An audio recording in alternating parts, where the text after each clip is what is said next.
Jesus Cristo uma cópia de Krishna, Zoroastro e Horus? As opiniões dos conservadores sobre a nova série da Netflix. E Monarquia, André Martins vai responder a mais uma pergunta feita por mim. Estes são os destaques do Jornal Breve Conservadores. Nando Moura, durante essa semana, colocou vídeos em seu canal falando sobre Jesus Cristo. Tudo começou num vídeo onde ele fala sobre o Deus de Whindersson Nunes, que deu uma entrevista ao Danilo Gentili e afirmou que está conhecendo várias religiões e as diferentes culturas. Nisso, Nando Moura falou que ele está um pouco perdido em relação a isso, porque ele tem uma tatuagem, nessa tatuagem Jesus seria um outro Deus, mais ou menos isso. Então daí, a partir disso, ele começou a citar um documentário que é para analfabeto cristão, que não entende de teologia, um analfabeto em teologia, que é Zaires, que é, segundo ele, um documentário mentiroso, onde coloca Jesus em comparação com diversos deuses, com Krishna, com Zoroastro e com Horus. Durante essa semana, sexta, sábado e domingo, ele postou 3 vídeos. Na quinta ele postou sobre Krishna. Ontem foi sobre Zoroastro e hoje ele ainda postará, ou já postou, sobre Horus. Você vai ver na descrição do vídeo os deuses aos quais ele já colocou o vídeo e o vídeo que originou a discussão, que foi o vídeo em que o Whindersson Nunes fala ao Danilo Gentili de que está vendo e conhecendo outros deuses. Vale a pena conferir.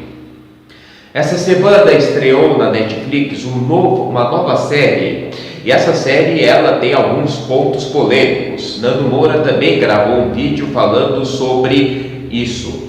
Essa série foi feita por José Padilha, o mesmo que fez Tropa de Elite, e mostra a Operação Lava Jato em si.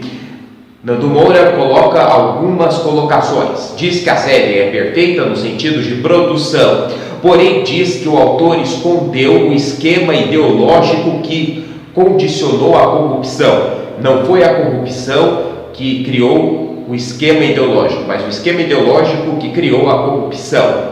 Também disse que ele não colocou o acordo das tesouras. Nando Moura fez questão de lembrar que o PSDB também é de esquerda. Afirmou que o Partido Comunista Chinês, que apoia Ciro Gomes, tem também oposição, mas é uma oposição fraca e que são apenas oposições para se colocar no poder transicionalmente, fazendo aquelas trocas de poderes. Também não foi colocado Também Nando Moura lembrou que José Padilha, quando fez Tropa de Elite, colocou o Capitão Nascimento como vilão. O tiro saiu pela culatra porque Capitão Nascimento se tornou um herói. Ele queria que o Capitão Nascimento fosse tido como vilão por maltratar demais os bandidos. E que no segundo filme, Tropa de Elite 2, colocou ao lado de Capitão Nascimento um ativista esquerdista do PSOL para poder salvar a todos os bandidos. Enfim, lembrou ainda Nando Moura que o PSOL é pior do que o PT, que o PSOL sempre apoiou o PT para fazer o projeto de poder. Ou seja, é um vídeo bastante esclarecedor. Também Paula Marisa fez um vídeo falando sobre isso também e afirmou que nenhuma série é confiável, nenhuma série de televisão é confiável. Se os esquerdistas ficaram com raiva quando começaram a falar dos esquemas de corrupção, também não deve ser confiado pelo fato de ter sido feito pelas mesmas pessoas que defendem essa ideologia. Os 2 vídeos estão na descrição, vale a pena conferir. Outro detalhe ainda que Nando Moura colocou foi que os políticos ficaram felizes quando na série os processos foram para o Supremo Tribunal Federal, porque eles estariam livres da prisão, porque o processo demora e também eles poderiam ser absolvidos. E nessa semana também não faltaram homenagens a Jesus Cristo e ao que ele sofreu por nós. Spider Consciência colocou um vídeo falando sobre isso.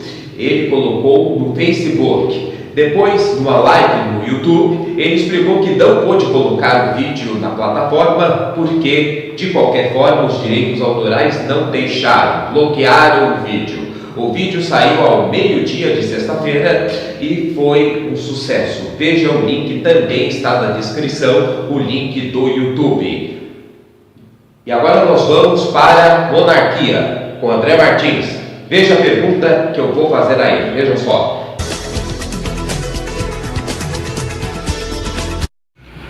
Como seria a vida dos concursados públicos no regime monárquico? Seriam prejudicados ou beneficiados? Boa tarde, Solano. Boa tarde, seguidores do canal. Em resposta à sua pergunta, Solano, como que seria a vida dos concursados públicos no regime monárquico, eu digo para você, ela não seria piorada em nada. Seria praticamente quase que a mesma coisa. Os concursos continuariam acontecendo, seriam feitos da mesma maneira que tem sido feito sempre. As pessoas prestariam o concurso, se tiverem mérito e capacidade, seriam aprovadas e passariam e começariam a exercer aquela profissão. Então não haveria muita modificação não. E eu acredito até que seria até mais beneficiados até do que na República. Porque a monarquia ela é mais justa que a República. Porque nos tempos do Império, os funcionários públicos, o Império prezava muito pela moralidade, pela dedicação e pela honestidade de seus funcionários. Aqueles que assim procediam eram muito beneficiados e agraciados pelo imperador. A meritocracia na época tinha muito mais valor do que agora. Era mais fácil, quer dizer, melhor dizendo, né? Naquela época só eram promovidos, só subiam de cargo os funcionários públicos que realmente eram honestos, que davam exemplo de boa conduta e boa dedicação ao seu trabalho. Naquela época, quem não fosse dessa maneira, quem praticasse atos desonestos e irregularidades em suas atividades, jamais seria promovido, não conseguia promoção. Então a diferença do regime monárquico com uma república seria isso.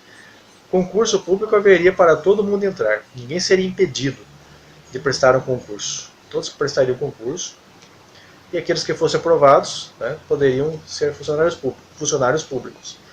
Mas no regime monárquico só é promovido aquele que realmente tem boa conduta. Porque tem má conduta, o imperador proíbe que essa pessoa seja promovida de cargo. No Império, na época do Império, funcionários que tinham má conduta jamais saíam daquela função, não conseguiam nunca ascender na atividade pública, não conseguiam. Então numa monarquia seria assim, seriam beneficiados sim aqueles que fossem bons funcionários e o que são a maioria dos funcionários públicos brasileiros. Muito poucos têm má conduta, e esses, pode ter certeza, esses não seriam beneficiados não. Então essa é a vantagem, que aquele que merece tem recompensa. Aquele que não merece não sairia daquilo. Então acho que até aquele funcionário público que trabalha, se dedica e vê aquele companheiro do lado que não merece tanto conseguir vantagens, porque às vezes participa de atos escusos, prefeitos, governadores, dão uma mãozinha para o cara na carreira profissional dele, numa monarquia isso não acontece. Não acontece. O imperador simplesmente trava aquela promoção, aquela ascensão, e o mal não progride. Essa é a vantagem de uma monarquia como uma república. Ok? Entenderam? Um abraço a todos. Dúvidas, perguntas, podem mandar para o Solano aí que nós respondemos na próxima. Ok? Um abraço a todos. Obrigado, André Martins. E eu espero na terça-feira do Economia Real. O Jornal Breve Conservadores fica por aqui. Nós voltamos no próximo domingo. E amanhã está de volta o Jornal Breve Tradicional. Até lá, meus